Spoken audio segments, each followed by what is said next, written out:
ഹരി ഓം. ഞാൻ സന്തോഷ് സരോവരം. ആയില്യം നക്ഷത്രം. ആയില്യം നക്ഷത്രത്തെ കുറിച്ച് പറയുമ്പോൾ ആദ്യം നമുക്ക് മനസ്സിലേക്ക് വരുന്നത് ആയില്യം നക്ഷത്രം അയൽക്കാരെ ദോഷിക്കും എന്നുള്ളതാണ്. സത്യത്തിൽ ഇങ്ങനെയുള്ളൊരു ഒരു കുപ്രസിദ്ധി ഈ ആയില്യം നക്ഷത്രത്തിന് വളരെ ഒരു പ്രചാരം തന്നെ നേടിക്കൊടുത്തിട്ടുണ്ട്. എന്നാൽ ഒരു ഗ്രന്ഥങ്ങളിലും ഈ പറയുന്ന ദോഷത്തെക്കുറിച്ച് അങ്ങനെ വ്യക്തമായിട്ടൊന്നും പറഞ്ഞിട്ടില്ല താനും. ബുധന്റെ ദശാകാലത്താണ് ഈ നക്ഷത്ര ജാതകരുടെ ജന്മം. അതുകൊണ്ട് തന്നെ ബുധനാണ് നക്ഷത്രത്തിന്റെ അധിപൻ. 17 വർഷമാണ് ഈ ബുധന്റെ ഒരു ദശാകാലം എന്ന് പറയുന്നത്. പക്ഷെ അവരുടെ ജന്മശിഷ്ടം എത്രയാണെന്ന് അറിഞ്ഞെങ്കിൽ മാത്രമേ ഈ ബുധദശാകാലം അവരുടെ ജീവിതത്തിൽ എത്രത്തോളം ഉണ്ടാകൂ എന്ന് നമുക്കറിയാൻ പറ്റുള്ളൂ. ബുധന് ശേഷം കേതുവിന്റെ ദശാകാലം, തുടർന്ന് 20 വർഷം ശുക്രന്റെ ദശാകാലം, ഇങ്ങനെ അവരുടെ ദശാകാലങ്ങൾ മുന്നോട്ട് പോവുകയാണ്. പുരുഷ യോനിയിൽ പിറന്ന് അസുരഗണത്തിൽ ആണ് ഇവരുടെ ജനനം. കരിമ്പൂച്ചയാണ് ഈ നക്ഷത്രത്തിന്റെ മൃഗം. കർക്കിടകൻ രാശിയിൽ പൂർണ്ണമായിട്ട് നിൽക്കുന്ന ഈ നക്ഷത്രം കർക്കിടകൻ രാശിയുടെ അധിപൻ ചന്ദ്രനുമാണ്. ഇവരെ സംബന്ധിച്ചിടത്തോളം രാശ്യാധിപൻ ചന്ദ്രനും നക്ഷത്രാധിപൻ ബുധനുമാകുന്നത് ഒട്ടും തന്നെ ഒരു നല്ല ഒരു കാര്യമല്ല. കാരണം ബുധനും ചന്ദ്രനും ശത്രുഭാവത്തിൽ നിൽക്കുന്ന 2 ഗ്രഹങ്ങളാണ്. അപ്പൊ ഇവരുടെ ആ ഒരു ബുധന്റെയും ചന്ദ്രന്റെയും ബന്ധം എന്ന് പറയുന്നത് ഇവർക്കുണ്ടാകുന്ന ഒരു കാര്യം എന്താ വെച്ചാൽ, ഇവർക്ക് എല്ലാ കാര്യത്തിനും ഇവർക്കൊരു ധൈര്യക്കുറവ്, ആത്മവിശ്വാസമില്ലാഴിക, എന്തിനേയും ഏതിനേയും സംശയത്തോടു കൂടി മാത്രം ഇവരെ കാണുകയുള്ളൂ. അതുകൊണ്ട് തന്നെ ഇവർക്ക് ധാരാളം സുഹൃത്തുക്കളോ കാര്യങ്ങളോ മിത്രങ്ങളോ ഒന്നും ഉണ്ടാകണമെന്നില്ല. പിന്നെ മറ്റുള്ളവരോട് വളരെ ധാർഷ്ട്യത്തോടുകൂടി ധിക്കാരത്തോടുകൂടി പെരുമാറുന്നു എന്ന് തോന്നിപ്പിക്കുന്ന രീതിയിലുള്ള പ്രവൃത്തികളായിരിക്കും ഇവരുടെ ഭാഗത്തുനിന്ന് ഉണ്ടാകുന്നത്. എന്നാൽ ഇവർ വളരെ ഭാഗ്യവാന്മാരാണ്, ഭാഗ്യവതികളാണ്. ധാരാളം നല്ല ധനശ്രേയസ്സോട് സമ്പത്തോടുകൂടി ജീവിക്കാനൊക്കെ ഉള്ള യോഗമുള്ള നക്ഷത്രക്കാരാണ് ഇവർ. സ്വതവേ ഈ നക്ഷത്രക്കാരിൽ സ്ത്രീകൾക്കാണ് ഒരു മുൻതൂക്കം കാണുന്നത്. അവർക്കാണ് ഈ നക്ഷത്രത്തിൻ്റെതായിട്ടുള്ള ഒരു ധൈര്യം, തൻ്റെ ഇടം, കർമ്മശേഷി, കാര്യശേഷിയൊക്കെ കൂടുതൽ സ്ത്രീകളാണ് പ്രകടിപ്പിക്കുന്നത്.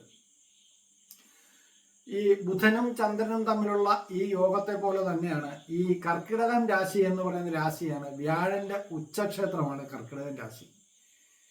ഗ്രഹനിലയിൽ ഇവരുടെ ജാതകത്തിൽ ഈ വ്യാഴൻ നല്ല ബലവാനായിട്ട് നല്ല ശുഭത്തോടു കൂടിയാണ് നിൽക്കുന്നതെങ്കിൽ ഇവർക്ക് ഈ പറഞ്ഞ ദുരിതത്തിനെയൊന്നും അത്രയധികം അനുഭവിക്കേണ്ടതായിട്ട് വരികയൊന്നുമില്ല. കാരണം വ്യാഴൻ സകല സദ്ഗുണങ്ങളുടെയും കാരകനാണ് വ്യാഴൻ. അപ്പൊ അതുകൊണ്ട് തന്നെ ഇവരുടെ ജീവിതത്തിൽ വളരെയധികം ഒരു പോസിറ്റീവായിട്ടുള്ള ഒരു അഭിവൃദ്ധിപരമായിട്ടുള്ള ഒരു ജീവിതം ഇവർക്കുണ്ടാകും. അതോടൊപ്പം ഇവരുടെ ദാമ്പത്യ ജീവിതം പൊതുവെ ഈ നക്ഷത്രക്കാരെ സംബന്ധിച്ചിടത്തോളം അത്ര ഒരു ശോഭനമല്ല, സന്തോഷകരമായിട്ടുള്ളൊരു ദാമ്പത്യ ജീവിതമല്ല ഇവർക്കുള്ളത്. കാരണം കർക്കിടകൻ രാശിയുടെ ഭാര്യാസ്ഥാനം അല്ലെങ്കിൽ ഭർത്തൃസ്ഥാനം എന്ന് പറയുന്നത് 7ാം ഭാവവുമായ മകരം രാശിയാണ്. ഈ മകരത്തിന്റെ അധിപൻ ശനിയാണ്. ഈ ശനിക്ക് അഷ്ടമാധിപത്യ ദോഷവും കൂടെ ഉണ്ട്. സ്വതവേ ശനിയും ചന്ദ്രനും തമ്മിൽ ശത്രുസ്ഥാനത്ത് നിൽക്കുന്ന 2 ഗ്രഹങ്ങളാണ്. അപ്പോൾ അതുകൊണ്ട് തന്നെ ഇവരുടെ ഈ നക്ഷത്രക്കാരുടെ ദാമ്പത്യ ജീവിതം അത്ര ഒരു ശുഭകരമായിട്ടല്ല പൊതുവെ കണ്ടുവരുന്നത്. മൂലം നക്ഷത്രം ഇവർക്ക് ഭേദമാണ്. ഈ മൂലം നക്ഷത്രമായിട്ടുള്ള നക്ഷത്ര ജാതകരുമായിട്ടുള്ള ക്രയവിക്രയങ്ങളോ അല്ലെങ്കിൽ വിവാഹം പോലുള്ള കാര്യങ്ങളിലൊന്നും ഏർപ്പെടാതിരിക്കുന്നതാണ് ഏറ്റവും ഉത്തമമായിട്ടുള്ള കാര്യം. തൃക്കേട്ടയും രേവതി ഈ ആയില്യം നക്ഷത്രത്തിന്റെ അനുജന്മ നക്ഷത്രങ്ങളാണ്. അപ്പൊ ഈ തൃക്കേട്ട, രേവതി, ആയില്യം ഈ തുടങ്ങുന്ന ദിവസങ്ങളിൽ ആയില്യം നക്ഷത്രവും ബുധനാഴ്ചയും കൂടെ ചേരുന്ന ദിവസം ഏറ്റവും ഉത്തമമായിട്ടുള്ള ഒരു ദിവസമാണ് ഇവർക്ക്.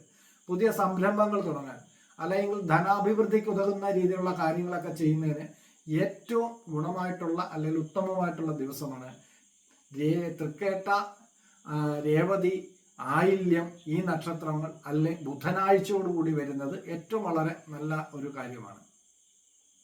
അപ്പം ജാതകത്തിൽ ഈ നിൽക്കുന്ന ഗ്രഹങ്ങളുടെ ബലാബലത്തെ ആശ്രയിച്ചാണ് ഈ നക്ഷത്രത്തിന്റെ ദോഷത്തെ എത്രത്തോളം പരിഹരിച്ച് മുന്നോട്ട് പോകാൻ പറ്റും എന്നിവർക്ക് സാധിക്കുന്നത് നമുക്ക് മനസ്സിലാക്കാൻ പറ്റുള്ളൂ.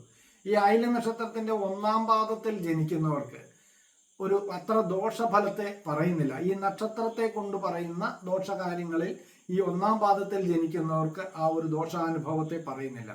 എന്നാൽ 2ാം പാദത്തിൽ ജനിക്കുന്നവർക്ക് ധനപരമായും 3ാം പാദത്തിൽ ജനിപ്പിക്കുന്നവർക്ക് മാതൃസംബന്ധമായും 4-ാം പാദത്തിൽ ജനിക്കുന്നവർക്ക് പിതൃസംബന്ധമായി പിതാവിനെ കൊണ്ടും അല്ലെങ്കിൽ പിതാവിന് ദുരിതം ഇങ്ങനെയൊക്കെയുള്ള കാര്യങ്ങൾ ഈ നക്ഷത്ര ജാതകരെ സംബന്ധിച്ചിടത്തോളം അനുഭവിക്കുന്ന ഒരു കാര്യമാണ്. 2-ാം ഭാവം ധനസ്ഥാനം നല്ല ബലമാണ്. ധനാധിപനായിട്ടുള്ള 2-ാം ഭാവാധിപനൊക്കെ വളരെ ബലവാനായിട്ടാണ് നിൽക്കുന്നതെങ്കിൽ 4-ാം ഭാവം മാതൃഭാവത്തിന്റെ ആ സ്ഥാനാധിപനൊക്കെ നല്ല ഉത്തമമായിട്ടൊക്കെയാണ് നിൽക്കുന്നത്. 9-ാം ഭാവത്തിനൊക്കെ നല്ല ബലവും ഭാവാധിപനൊക്കെ നല്ല ബലവാനും ഒക്കെ ആയിട്ട് നല്ല ശുഭത്വത്തോടുകൂടിയൊക്കെയാണ് നിൽക്കുന്നതെങ്കിൽ ഈ പറയുന്ന ദോഷത്തിനൊക്കെ ഒട്ടൊക്കെ പരിഹാരമാണ്. അല്ലെങ്കിൽ ഈ ദോഷങ്ങളൊന്നും ഇവരെ ബാധിക്കുന്ന ഒരു കാര്യമല്ല. പക്ഷെ ഈ ജാതകത്തിൽ ഈ ഗ്രഹങ്ങളുടെ ബലാബലത്തെ നിശ്ചയിച്ച് മാത്രമേ നമുക്ക് ഇക്കാര്യത്തിൽ ഒരു തീരുമാനമെടുക്കാനായിട്ട് സാധിക്കുകയുള്ളൂ. ആയില്യം നക്ഷത്രം എന്ന് പറയുന്നത് നക്ഷത്രങ്ങളിലെ ഏറ്റവും പവർഫുൾ ആയിട്ടുള്ള നക്ഷത്രമാണ്. ഇവരെ സംബന്ധിച്ചിടത്തോളം ഇവർ വളരെ കഠിനമായിട്ട് പരിശ്രമിക്കാൻ, എന്ത് പ്രവൃത്തിയും ചെയ്ത് വിജയിപ്പിച്ചെടുക്കാൻ ഇവർക്ക് പറ്റും. വളരെ വാക്ചാതുര്യത്തോടുകൂടി മറ്റുള്ളവരോട് സംസാരിച്ച് അവരെ കാര്യങ്ങൾ പറഞ്ഞ് ബോധ്യപ്പെടുത്തി കാര്യങ്ങൾ മുന്നോട്ട് കൊണ്ടുപോകാനൊക്കെ ആയിട്ട് ഇവർക്ക് ഒരു പ്രത്യേക കഴിവ് തന്നെയുണ്ട്. പക്ഷെ ഇവർക്ക് ഈ നക്ഷത്ര സംബന്ധമായ ഒട്ടൊക്കെ ദുരിതങ്ങളും ഇവരുടെ ഈ ജാതകത്തിൽ പറയുന്നുണ്ട്.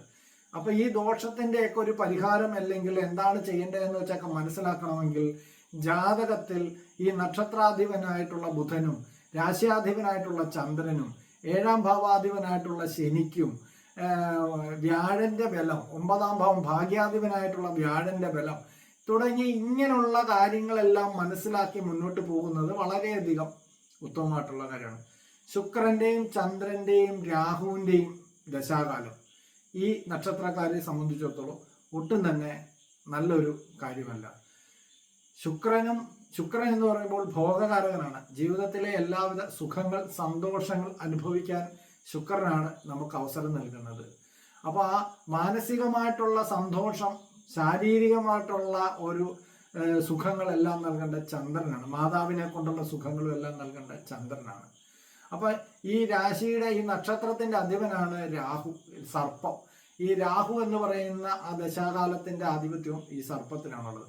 അപ്പൊ ഇങ്ങനെയുള്ള കാര്യങ്ങളെല്ലാം നോക്കി ഈ ദശാനാഥന്മാർക്ക് എത്രത്തോളം ജാതകത്തിൽ ബലമുണ്ട്, ബലഹീനതയുണ്ട് എന്നെല്ലാം മനസ്സിലാക്കി അതിനെയൊക്കെ പരിഹരിച്ച് ആ ഗ്രഹങ്ങൾക്കൊക്കെ നല്ലൊരു ശുഭാനുഭവത്തെ തരാൻ തക്ക രീതിയിലുള്ള ഒരു ദൈവാധീനമൊക്കെ വർദ്ധിപ്പിക്കുക എന്നുള്ളതാണ് ഈ കാര്യത്തിൽ ഏറ്റവും ഉത്തമമായിട്ടുള്ള ഒരു കാര്യം. ഈ ജാതകരമായിട്ടുള്ള ദുരിതത്തെയൊക്കെ പരിഹരിച്ച് കൂടുതൽ ഉന്നതിയിലേക്ക് പോകാൻ സാധിക്കണമെങ്കിൽ അതിനുതകുന്ന രീതിയിലുള്ള ദൈവാധീനം എന്നുള്ളതാണ് ഇതിൻ്റെ ഒരു പ്രധാന കാര്യം. ജാതക സംബന്ധമായ കാര്യങ്ങൾക്ക് നിങ്ങൾക്കുള്ള സംശയങ്ങൾ എല്ലാം മാറ്റി കൂടുതൽ കാര്യങ്ങളൊക്കെ അറിഞ്ഞ് നമ്മളുടെ ജീവിതം കൂടുതൽ വളരെ സന്തോഷകരമായിട്ട് മുന്നോട്ട് കൊണ്ടുപോകാൻ ശ്രമിക്കുക എന്നുള്ളത് ഈ നക്ഷത്രക്കാരെ സംബന്ധിച്ചിടത്തോളം വളരെ അത്യാവശ്യമായിട്ടുള്ള ഒരു കാര്യം തന്നെയാണ്. ജാതക സംബന്ധമായ കാര്യങ്ങൾ അറിയാൻ താല്പര്യമുള്ളവർക്ക് ഈ വീഡിയോടൊപ്പം ഞാൻ എൻ്റെ നമ്പർ കൊടുത്തിട്ടുണ്ട്. താല്പര്യമുള്ളവർക്ക് വിളിക്കാവുന്നതാണ്. ഓൺലൈൻ കൺസൾട്ടിംഗ് ഉണ്ട്. തുടർന്ന് അടുത്തൊരു വീഡിയോയുമായി വരുന്നിടം വരെ എല്ലാവർക്കും നന്ദി, നമസ്കാരം.